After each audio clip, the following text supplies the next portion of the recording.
Hi everyone, once again welcome back to the Akash online classes by Ranji sir. So as you know that we are studying metals and non-metals and I have already uploaded 3 videos of this chapter and this is the fourth videos. तो जो बच्चे आज नए join किए हैं इस class को तो सबसे पहले इस चैनल को सब्सक्राइब करेंगे और बेल आइकन को प्रेस करेंगे ताकि when ever I will make the video आपको नोटिफिकेशन मिलता रहे। दूसरी चीज़ वीडियो को आप लाइक भी करेंगे ताकि मुझे मोटिवेशन मिले कि हाँ मैं जो कुछ भी पढ़ा रहा हूँ आपको बढ़िया लग रहा है। और दूसरे बात जो बच्चे हमारे पिछली वीडियोज़ को नहीं देखें क्योंकि मैं periodic classification of elements complete कर चुका हूँ और मेटल्स नॉन मेटल्स का भी 3 वीडियोज़ ऑलरेडी अपलोड कर चुका हूँ। तो मेरे चैनल में जा करके you will go to the playlist, in playlist all the videos are there, you can watch it from there and you can make your notes also. Okay students, so today we will see about non-metals. We have finished about metals, their physical properties and their chemical properties. We have seen so many reactions also. So today we will see about non-metals. Non-metals के बारे में हम लोग देखेंगे, their physical properties as well as chemical properties also we will see it. Okay, and after that we will see that how we extract the metal from its ores. तो हम लोग चलते हैं, स्टार्ट करते हैं वीडियो को। और आप लोग कॉपी और पेन के साथ बैठेंगे ताकि आप लोग अपना नोट्स भी बनाते जाएं क्योंकि आपको पता है कि मैं वीडियो में साथ साथ पीडीएफ भी प्रोवाइड करता जाता हूं, तो आप वीडियो को पॉज करके नोट्स भी बनाते जाएंगे।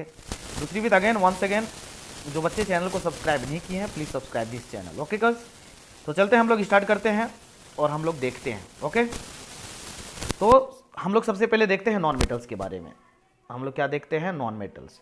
So how can you define non metals. यहाँ पे नॉन मेटल का डिफिनेशन नहीं दिया है but how can you define it, आप इसको डिफिनेशन लिखेंगे अपने कॉपी में जो मैं बोलता जा रहा हूँ। What is non metals? So non metals are the elements, non metals are the elements which do not conduct heat and electricity, which do not conduct heat and electricity and which are not what which are non-ductile and non-malleable, तो आप इसका definition लिखेंगे और हम लोग चलते हैं। ये फिजिकल प्रॉपर्टीज है, आप यहां पे देख सकते हैं कि फिजिकल प्रॉपर्टीज लिखा हुआ है नॉन मेटल्स का। So you can see it कि they are not lustrous, that is they do not have shining surface except graphite and iodine, एक चीज आपको ध्यान में रखना है कि नॉन मेटल में ग्रेफाइट एक एक्सेप्शनल चीज है। ग्रेफाइट क्या है? एक एक्सेप्शनल चीज है। तो सबसे पहले क्या लिखा है, they are not lustrous. Lustrous means what? Shining properties. तो नॉन मेटल्स में शाइनिंग नहीं होती है, शाइनिंग सरफेस इसका नहीं होता है। जैसे हम बात करेंगे नॉन मेटल्स में क्या, किसी गैसियस का ले लो, ऑक्सीजन ले लो, कार्बन ले लो, किसी गैसियस का, तो उसका कोई सरफेस शाइनिंग नहीं होता है। या फिर हम लोग कोई प्लास्टिक ले लो, लकड़ी ले लो, तो ये सब क्या है, नॉन मेटल्स है। These are not having shining surface. But if you will talk about metals, अगर हम लोग मेटल्स की बात करेंगे तो सोने देख लो, चांदी देख लो, they are having shining surface. तो एक्सेप्ट ग्रेफाइट। ग्रेफाइट आप लोग देखते हैं, ग्रेफाइट कहां पे होता है, हमारी पेंसिल का जो लीड होता है that is made up of graphite. तो वो देखते हैं उसमें शाइनिंग होती है, वो थोड़ा शाइनिंग होता है, वो थोड़ा चमकता है। ओके स्टूडेंट्स, और आयोडीन भी क्या होता है, शाइनिंग होता है। Next, they are generally, next property, they are generally soft except diamond. Non metals क्या होता है, non metals soft in the sense कि ये मेटल के कंपेयर में ये सॉफ्ट होता है। मेटल के कंपेयर में क्या होता है, सॉफ्ट होता है। इसका जो टेंसाइल स्ट्रेंथ होता है मेटल के कंपेयर में कम होता है। जैसे सॉफ्ट करने का मतलब है कि जैसे हम एक लकड़ी का टुकड़ा लेते हैं, एक लोहे के टुकड़ा लेते हैं, अगर हम दोनों को तोड़ना चाहें तो विच विल बी इजियर, कौन इजियर होगा? ऑब्वियसली आपका लकड़ी का टुकड़ा तोड़ना इजियर होगा। तो इस सेंस में कहा गया है कि नॉन मेटल्स जो होता है सॉफ्ट होता है एक्सेप्ट डायमंड। आपको पता है कि diamond is the hardest substance in this world. Diamond जो होता है इस दुनिया में सबसे हार्डेस्ट सब्सटेंस में इसकी गिनती होती है। Next, they are non ductile.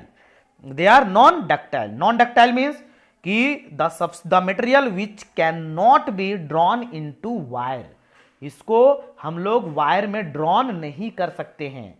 The material which can not be drawn into wire, इसको हम लोग मटेरियल में ड्रॉ, इसको हम लोग वायर में ड्रॉन नहीं कर सकते हैं। ओके, मेटल को हम लोग कर सकते हैं। नेक्स्ट है दे आर नॉन मेलेबल। क्या है? दे आर नॉन मेलेबल, मतलब they can not B hammered into thin sheet.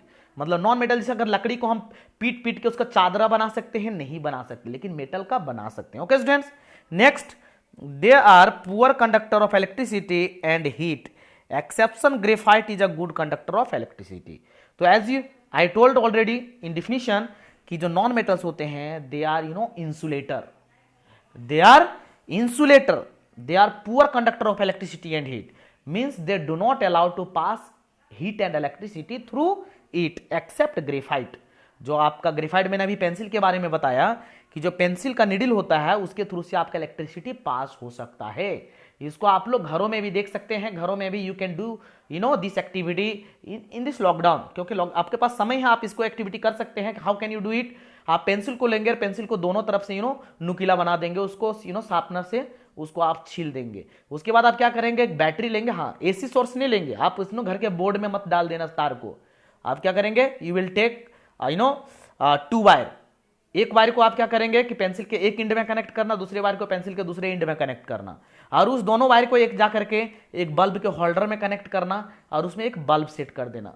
छोटा सा बल्ब जो होता है उसको आप सेट कर देना। किसी जो छोटे सा बल्ब, आप बड़ा वाला बल्ब एलईडी बल्ब मत लगा देना उसमें, आप छोटा सा bulb, you can take it. आप वहां से देखेंगे कि जो आपका क्या आपका बल्ब जो है वो आपका जलना चालू हो जाएगा।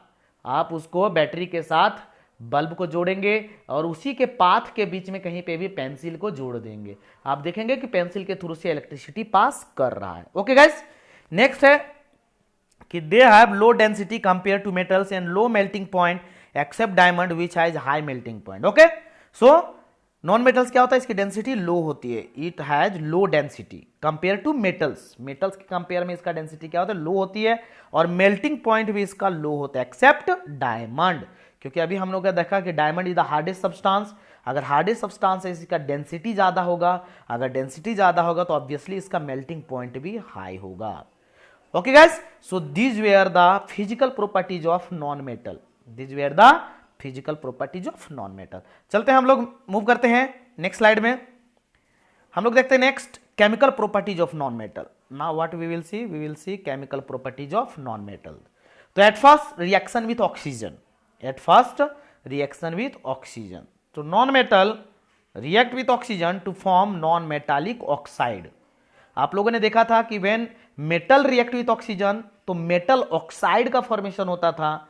यहां पे अगर नॉन मेटल ऑक्सीजन के साथ रिएक्शन करेगा तो नॉन मेटल ऑक्साइड फॉर्मेशन होगा। आप देख सकते हैं ये नॉन मेटल प्लस ऑक्सीजन, तो ये नॉन मेटल ऑक्साइड बनेगा। यहां पे एग्जांपल दिया हुआ है C+O2, तो क्या बना? Carbon dioxide. यहां पे कार्बन मोनोऑक्साइड भी बन सकता है, C+O2, ये O2 है, O2SCO भी बन सकता है। कब? जब ये ऑक्सीजन क्या हो? लिमिटेड हो।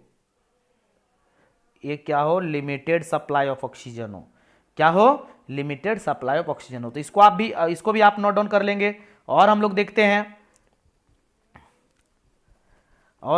हैं जैसे H2+O2, H2+O2 बनाएंगे तो क्या ऑक्सीजन रिएक्शन होगा तो क्या बनेगा? H2O बनेगा। यहाँ पे 2 लगेगा, यहाँ पे भी ये इस हाइड्रोजन के साथ भी 2 लगेगा। तो ये देखें आप लोग कि हाइड्रोजन डाइऑक्साइड। ओके स्टूडेंट्स, तो इस तरह से आप देख सकते हैं कि जब नॉन मेटल ऑक्सीजन के साथ रिएक्शन करता है तो नॉन मेटालिक ऑक्साइड बनता है। फास्फोरस को भी लिख सकते हैं, फास्फोरस क्या है? नॉन मेटल है। इसको ऑक्सीजन के साथ रिएक्शन कराएंगे तो क्या बनेगा? हमारा बनेगा P2O5। क्या बनेगा?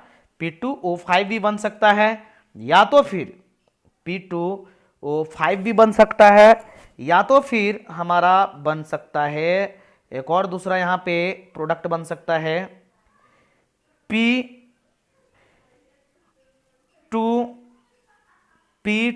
इसमें कितना हो जाएगा आपका? फास्फोरस है 285, 3 हो जाएगा, 3 शेयर करेगा तो P2O3 भी बन सकता है। आप देख सकते थे फास्फोरस ट्राइऑक्साइड हो गया, और वो था P2O5 अगर होगा तो फास्फोरस पेंटा ऑक्साइड हो जाएगा, फास्फोरस पेंटा ऑक्साइड हो जाएगा। तो यू कैन सी हियर कि व्हेन, ये सारे एग्जांपल्स आप लोग कॉपी में नोट डाउन करेंगे, तो यू कैन सी हियर कि when non metal react with oxygen then the formation of non metal oxide takes place. Next है कि non metal do not react with water and acid to evolve hydrogen gas. So this is the most important thing कि non metal जो होता है वो ना ही water के साथ रिएक्शन करता है और ना ही एसिड के साथ रिएक्शन करता है। अगर रिएक्शन नहीं करता है तो हाइड्रोजन गैस का इवोल्यूशन भी नहीं होगा। जैसे एज यू नो दैट कि when metal react with water और acid it revolves hydrogen gas, but here reaction doesn't takes place, that is why hydrogen gas does not releases, okay, does not released. So you can see here non metal do not react with water and acid, ये आपका water और acid के साथ reaction नहीं करता है। लेकिन क्यों नहीं करता है, व्हाट इज द रीजन? यहां पे जो नॉन मेटल है वो आखिर एसिड के साथ रिएक्शन क्यों नहीं करता है? हम एक एग्जांपल लेते हैं। ओके, चलिए हम एक एग्जांपल लेते हैं। यहां पे फास्फोरस लेते हैं और यहां पे एक एसिड लेते हैं HCl। आप देख सकते हैं कि यहां पे हाइड्रोजन है, यहां पे फास्फोरस है, and this hydrogen is more reactive than this phosphorus. Hydrogen जो है वो ऑलमोस्ट जितने भी नॉन मेटल है उससे आपका ज्यादा रिएक्टिव होता है। आपके रिएक्टिविटी सीरीज में आप देख सकते हैं कि हाइड्रोजन जो है जस्ट मेटल्स के नीचे है, तो हाइड्रोजन जो है वो किसी भी नॉन मेटल से ज्यादा रिएक्टिव होता है। तो ये जो फास्फोरस है ये है हमारा हाइड्रोजन से लेस रिएक्टिव है। That is why this phosphorus can not displace hydrogen from this acid. अगर ये डिस्प्लेस नहीं कर पाएगा तो क्या रिएक्शन होगा? नहीं होगा। यहां पे क्या हो जाएगा? No reaction. तो दैट इज हैपेंस, यही होता है यहां पे क्या होता है कि आपका जो नॉन मेटल है वो हाइड्रोजन को डिस्प्लेस नहीं कर पाता है, because hydrogen is more reactive than this phosphorus, more reactive than non metals. Okay students, another thing, एक और इसका कॉन्सेप्ट क्या है, कॉन्सेप्ट को आप लोग समझने की कोशिश करेंगे। आप एक चीज यहां पे ध्यान देंगे कि आप लोग गौर से समझने की कोशिश करेंगे। एक एग्जांपल मैं यहां पे ले रहा हूं, जैसे मैं एक सोडियम यहां पे क्या लिया, सोडियम लिया, सोडियम प्लस यहां पे HCl लिया, तो इसका रिएक्शन क्या होगा? ये सोडियम जो है इसको डिस्प्लेस करेगा तो ये बन जाएगा NaCl और प्लस H2। ये हाइड्रोजन गैस हमारा निकलेगा यहां से। तो हाइड्रोजन गैस ये कैसे निकल रहा है? ये जो HCl है, ये HCl हमारा क्या है? ये HCl हमारा क्या है? H प्लस है और ये Cl माइनस है। आप लोग समझने की कोशिश करेंगे मैं क्या समझाना चाह रहा हूं। ये बहुत इंपॉर्टेंट चीज है, एग्जाम में यही से क्वेश्चन पूछा जाता है, आपको डायरेक्टली क्वेश्चन नहीं पूछेगा। तो ये HCl है, हाइड्रोक्लोरिक एसिड, तो इसमें एक है क्या, ये दिस इज आयोनिक कंपाउंड। ये क्या है? आयोनिक कंपाउंड है। तो यहां पे क्या है कि ये आपका हाइड्रोजन आयन है और ये क्या है? क्लोराइड आयन है। अब ये हाइड्रोजन आयन ही हमारा यहां पे हाइड्रोजन गैस बन रहा है। ये हाइड्रोजन आयन ही हमारा यहां पे क्या बन रहा है? हाइड्रोजन गैस बन रहा है। मतलब ये हाइड्रोजन आयन का मतलब आप क्या समझे? ये हाइड्रोजन आयन का मतलब आपने क्या समझा? ये हाइड्रोजन आयन का मतलब आपने समझा कि ये हाइड्रोजन आयन का फॉर्मेशन कब होता है? By losing of electron.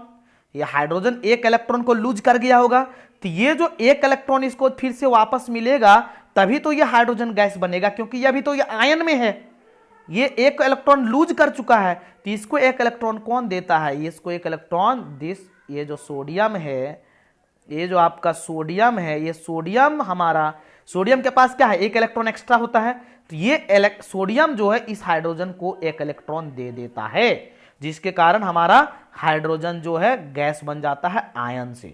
लेकिन आपको ये चीजें समझ में आ गया? लेकिन जब हम इस जगह पे यहां पे हाइड्रोजन गैस का फॉर्मेशन हो रहा है, जब हम यहां पे कोई नॉन मेटल ले लेंगे, आपको पता है कि जो नॉन मेटल होता है वो नॉन मेटल हमारा इलेक्ट्रॉन का गेनर होता है। क्या होता है? इलेक्ट्रॉन का रिसीवर होता है, इसके पास एक्स्ट्रा इलेक्ट्रॉन नहीं होता है। अगर इसके पास एक्स्ट्रा इलेक्ट्रॉन नहीं होगा तो क्या ये इस हाइड्रोजन को इलेक्ट्रॉन दे सकता है? No, it can not give electron to this hydrogen.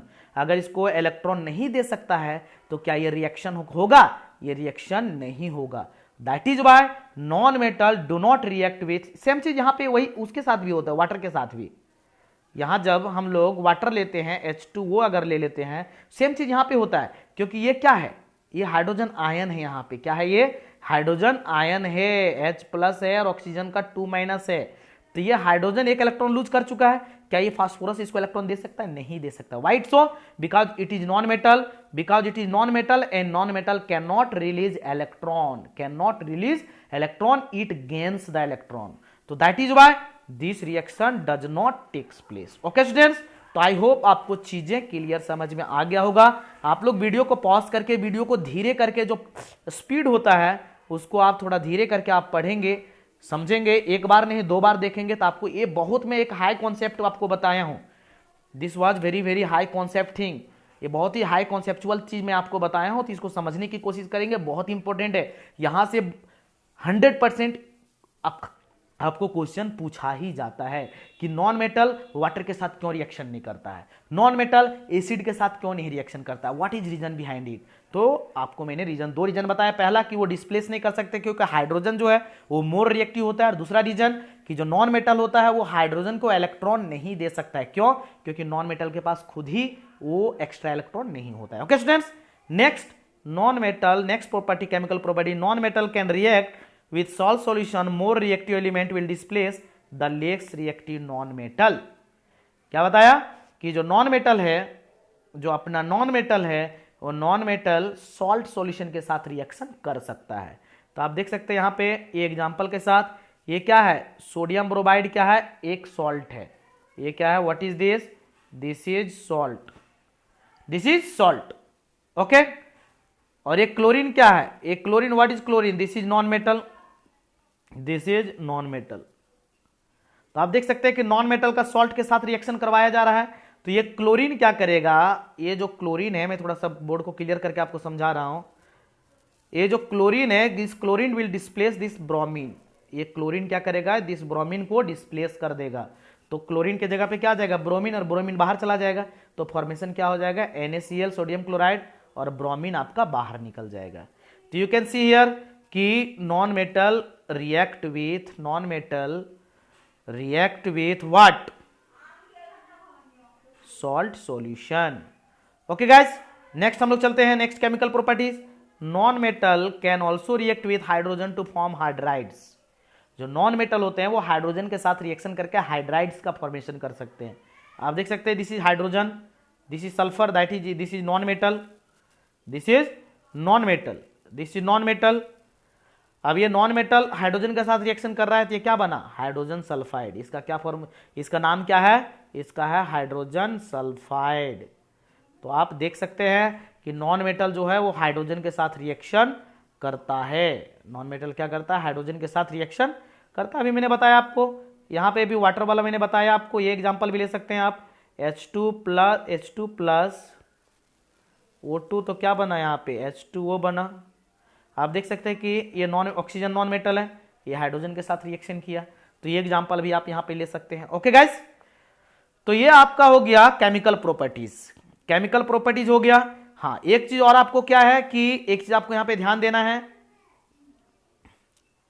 एक चीज यहां पे ध्यान आपको देना है कि ये जो है आपका non metal can not react with water and acid, ये आपका सबसे मोस्ट इंपॉर्टेंट चीज है, तो इसको आप ध्यान में रखेंगे। ओके स्टूडेंट्स, हम लोग चलते हैं अब नेक्स्ट स्लाइड में, नेक्स्ट स्लाइड में हम लोग देखेंगे, ये मैंने अभी आपको बताया कि नॉन मेटल प्लस ऑक्सीजन जो होता है वो नॉन मेटल ऑक्साइड बनाता है। ये मैंने आपको कुछ एग्जांपल दिखाया, carbon plus oxygen carbon dioxide, sulphur plus oxygen sulphur dioxide, मतलब नॉन मेटल और ऑक्सीजन बनाएगा तो नॉन मेटल ऑक्साइड बनेगा। ओके, आप सबसे मोस्ट इंपॉर्टेंट यहां पे पॉइंट क्या है कि नॉन मेटल जो होता है form acidic oxide, non metals forms acidic oxide. This is the most important point, आपको ध्यान में रखना है कि जो नॉन मेटल ऑक्साइड जो होता है, नॉन मेटल ऑक्साइड जो होता है वो एसिडिक इन नेचर होता है। मतलब एक कार्बन डाइऑक्साइड जो है ये एसिडिक इन नेचर होता है, सल्फर डाइऑक्साइड जो होता है एसिडिक इन नेचर होता है। मतलब non metal oxides are acidic in nature.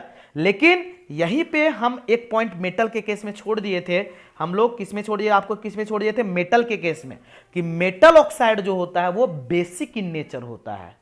Metal oxide मिले, अभी अगले स्लाइड में आपको बताऊंगा, तो मैं इसको यहीं पे देख लेता हूं पहले कि नॉन मेटल ऑक्साइड जो होता है that is acidic in nature, मतलब carbon dioxide acidic in nature, sulphur dioxide acidic in nature. Next carbon monoxide, और ये जो आप लोग देख रहे हैं ये वाटर है, ये थोड़ा गलत है, इसका ये गलत फॉर्मूला है, यहाँ पे H2O लिखेंगे आप, क्या लिखेंगे यहाँ पे, you will write here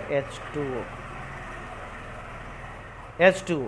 carbon monoxide और वाटर जो होता है ये सब न्यूट्रल होता है, मतलब ना ही ये एसिड होता है ना ही ये बेस होता है। ओके गाइस, अब हम लोग चलते हैं नेक्स्ट कि oxides they are neither acidic nor basic. Okay, non metal oxides are soluble in water, non metal oxides are soluble in water. कहने का मतलब है कि जो नॉन मेटल ऑक्साइड्स होता है वो सोल्यूबल इन वाटर होता है। क्या होता है? सोल्यूबल इन वाटर होता है। They dissolve in water to form acids. ये भी एक बहुत इंपॉर्टेंट पॉइंट है। आपका जो मेटल्स नॉन मेटल्स में जो क्वेश्चन पूछे जाते हैं यहां से बहुत सारे पूछे जाते हैं, तो ये सारे कॉन्सेप्ट आपको क्लियर होना चाहिए। सबसे पहली बात, नॉन मेटालिक ऑक्साइड जो होता है एसिडिक इन नेचर होता है और metallic oxide basic in nature होता है। ओके गाइस, नेक्स्ट मैंने अभी क्या बताया कि नॉन मेटल ऑक्साइड जो होता है वो सॉल्युबल इन वाटर होता है और वो वाटर में डिजोल्व होकर के किस चीज का फॉर्मेशन करता है? एसिड का फॉर्मेशन करता है। किस चीज का फॉर्मेशन करता है? एसिड का फॉर्मेशन करता है। जैसे देखिए ये सल्फर डाइऑक्साइड है, क्या है? नॉन मेटल ऑक्साइड है। ये सल्फर डाइऑक्साइड क्या है? Non metal oxide. ये H2O क्या है? वाटर है। ये देखिए जब ये नॉन मेटल ऑक्साइड इस वाटर में डिजोल्व हुआ तो आपका क्या बना? यहाँ पे H2SO3, इसको कहते हैं सल्फ्यूरस एसिड। इसका नाम लिख लेंगे आप, इसको क्या बोलते हैं? Sulphurous acid. सल्फ्यूरिक एसिड नहीं, सल्फ्यूरस एसिड बोलते हैं इसको। नेक्स्ट एक और एग्जांपल मैं लेता हूं आपको, यहां पे एक और एग्जांपल लेता हूं कि अगर हम लोग यहीं पे कार्बन डाइऑक्साइड को लेते हैं, जब कार्बन डाइऑक्साइड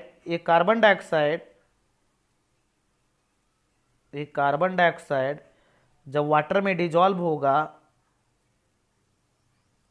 तो ये क्या बनेगा? ये बनेगा H2CO3। क्या बनेगा? यहां पे मैं ऊपर लिख दे रहा हूं, आप लोग नीचे ही लिखेंगे H2CO3। इसको क्या बोलते हैं? हाइड्रोजन कार्बोनेट, मतलब कार्बोनिक एसिड। क्या बोलते हैं इसको? Carbonic acid. तो आप देख सकते हैं कि जब नॉन मेटल ऑक्साइड को वाटर में डिजोल्व करते हैं तो एसिड का फॉर्मेशन होता है। किस चीज का फॉर्मेशन होता है? एसिड का फॉर्मेशन होता है। मैं चलता हूं नेक्स्ट स्लाइड में। एक मैंने छोड़ दिया था मेटल के केस में, तो वो चीज मैं फिर से आपको रिवाइज करवा दे रहा हूं कि मेटल जब ऑक्सीजन के साथ रिएक्शन करता है क्या होता है? Metallic oxide. आप देख सकते हैं ये सारे एग्जांपल है, कुछ एग्जांपल्स हैं। ये मैंने आपको बताया था एल्युमिनियम ऑक्साइड और जिंक ऑक्साइड क्या होता है? एम्फोटेरिक इन नेचर होता है। अब ये जो है ये सोडियम ऑक्साइड जो है, ये एल्युमिनियम ऑक्साइड है, ये क्या है? Metallic oxide. तो ये सब क्या होता है? बेसिक इन नेचर होता है। क्या होता है? ये बेसिक ऑक्साइड है। Metals form basic oxide. Okay guys, और जिंक और एल्युमिनियम मैंने अभी आपको बताया एम्फोटेरिक ऑक्साइड होता है। जिंक ऑक्साइड और एल्युमिनियम ऑक्साइड एम्फोटेरिक होता है, मैंने डिस्कस कर चुका है। अगला चीज है कि most of the metal oxides are insoluble in water. अभी हम लोगों ने पढ़ा, now we have studied about that non metal oxides are soluble in water.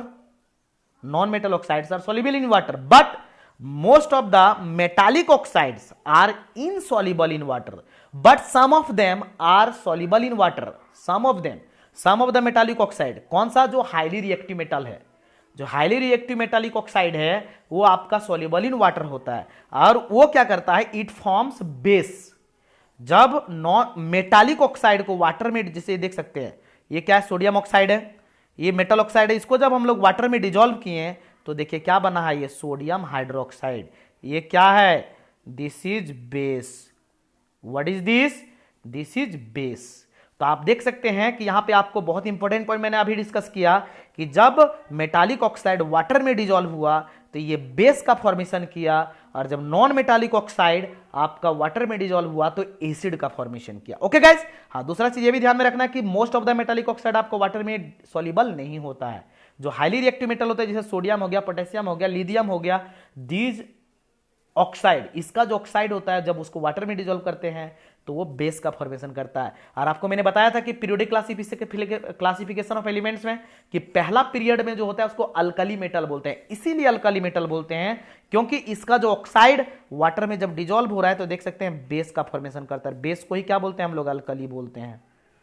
Base को ही हम लोग क्या बोलते हैं, अल्कली बोलते हैं। इसीलिए ग्रुप 1 का जो एलिमेंट होता है उसको अल्कली मेटल बोला जाता है। White so because metallic oxide of group 1 element when it dissolve in water it forms base, it forms alkali।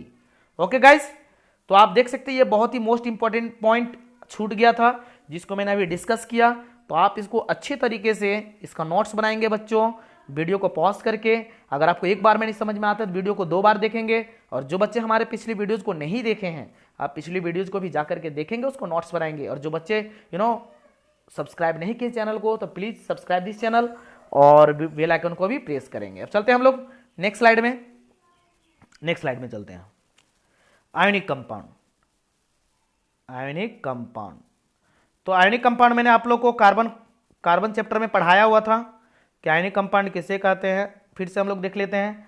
So compound form due to the transfer of electrons from a metal to a non metal are known as ionic compound. मतलब compound which is form by the combination of ions, जो ions के combination से formation हुआ हो उसे ionic compound कहते हैं। और आयोनिक कंपाउंड में it is the combination of metals and non metals, जिसमें मेटल्स भी होता है और नॉन मेटल्स भी होता है। जिसमें हम लोग जानते हैं, we know that metals are donor and non metals are receiver. तो यहां पे क्या होता है कि मेटल जो होता है वो नॉन मेटल को इलेक्ट्रॉन ट्रांसफर करता है, उसको देता है और एक कंपाउंड का फॉर्मेशन करता है। So that type of compound is known as ionic compound. उस तरह का कंपाउंड को हम लोग क्या कहते हैं, उस तरह के कंपाउंड को हम लोग आयोनिक कंपाउंड कहते हैं। इस डायग्राम में आप लोग देख सकते हैं ये सोडियम है। क्या ये सोडियम है? आप सोडियम को जानते हैं, सोडियम का इलेक्ट्रॉनिक कॉन्फिगरेशन, ये सोडियम है, ये क्लोरीन है। ये सोडियम है, क्लोरीन है। ये क्या है? इलेक्ट्रॉन डॉट स्ट्रक्चर है। आप देख सकते हैं इसका ऑर्बिटल स्ट्रक्चर है, सॉरी ऑर्बिटल स्ट्रक्चर है। तो आप जानते हैं कि सोडियम का एटॉमिक नंबर कितना होता है? सोडियम का एटॉमिक नंबर होता है 11। इसका इलेक्ट्रॉनिक कॉन्फिगरेशन क्या होगा? 281। और क्लोरीन का 17 होता है, तो ये कितना होता है? 287। आप देख सकते हैं कि इसको ऑक्टेट पूरा करने के लिए एक इलेक्ट्रॉन को लूज करेगा और ये एक इलेक्ट्रॉन को गेन करेगा। तो ये क्या करेगा? एक इलेक्ट्रॉन इसको दे देगा। इसको जब दे देगा तो यहाँ पे क्या बन जाएगा? ये सोडियम के पास अब कितना हो गया? 2 8 ही बचा, 10 इलेक्ट्रॉन बचा। और क्लोरीन के पास अब 18 इलेक्ट्रॉन हो गया। तो अब यहाँ पे फॉर्मेशन क्या किया? यहाँ पे फॉर्मेशन किया NaCl, सोडियम क्लोराइड। तो ये क्या हो गया? आयोनिक कंपाउंड हो गया। मतलब the compound which forms by losing and gaining of electron is known as ionic compound. उसको हम लोग क्या कहते हैं? आयोनिक कंपाउंड कहते हैं। ये मैं डिस्कस कर चुका हूं ऑलरेडी कार्बन चैप्टर में, तो मैं उतना समय इसमें नहीं दूंगा। नेक्स्ट है कोवेलेंट कंपाउंड। पहले बॉन्ड तो छोड़ते हैं, पहले हम लोग कोवेलेंट कंपाउंड के बारे में देखते हैं। तो कोवेलेंट कंपाउंड किसे कहते हैं? कि the compound which forms by the sharing of electrons between 2 और मोर देन 2 नॉन मेटल्स। यहां पे क्या होता है? 2 या 2 से ज्यादा सिर्फ और सिर्फ नॉन मेटल्स होते हैं और उनके बीच में क्या होता है? इलेक्ट्रॉन का शेयरिंग होता है। क्या होता है उसमें? इलेक्ट्रॉन का शेयरिंग होता है। जैसे मैं एक एग्जांपल लेता हूं, ये Cl2, ये क्या है? Covalent compound. ये कैसे हुआ है समझने की कोशिश करेंगे। एक क्लोरीन है, ये भी क्लोरीन है। इसके पास कितना है? ये 2 8 7 है। इसका भी कितना हो जाएगा? 2 8 7 हो जाएगा। देखिए इस क्लोरीन को भी एक इलेक्ट्रॉन चाहिए, इस क्लोरीन को भी एक इलेक्ट्रॉन चाहिए। तो ये दोनों मिलकर क्या करेगा? एक एक इलेक्ट्रॉन को क्या कर लेगा? शेयर कर लेगा। Already I taught it in carbon chapter, तो आप इसको समझ लेंगे वहां से उस नोट्स को देख करके और आप समझने की कोशिश करेंगे। ओके गाइस, तो I will not give much more time in this topic. और इसी में आयोनिक बॉन्ड किसे कहेंगे? आयोनिक बॉन्ड किसे कहेंगे? The bond which forms by losing and gaining of electrons. और कोवेलेंट बॉन्ड किसे कहेंगे? The bond which forms by the sharing of electrons. Okay students, अब हम लोग चलते हैं नेक्स्ट। आज का लास्ट टॉपिक हम लोग देखेंगे प्रॉपर्टीज ऑफ आयोनिक कंपाउंड। हम लोग का आज का लास्ट टॉपिक देखेंगे प्रॉपर्टीज ऑफ आयोनिक कंपाउंड। तो सबसे पहले क्या है? They are generally hard and solid. Ionic compound क्या होता है? They are generally hard and solid. Okay students, next हम लोग देखेंगे कि they have high melting point and boiling point. अगर हार्ड है तो मेल्टिंग पॉइंट और बॉइलिंग पॉइंट हाई होगा ही होगा। Next, they are soluble in water. They are soluble in water but insoluble in inorganic solvent such as ether.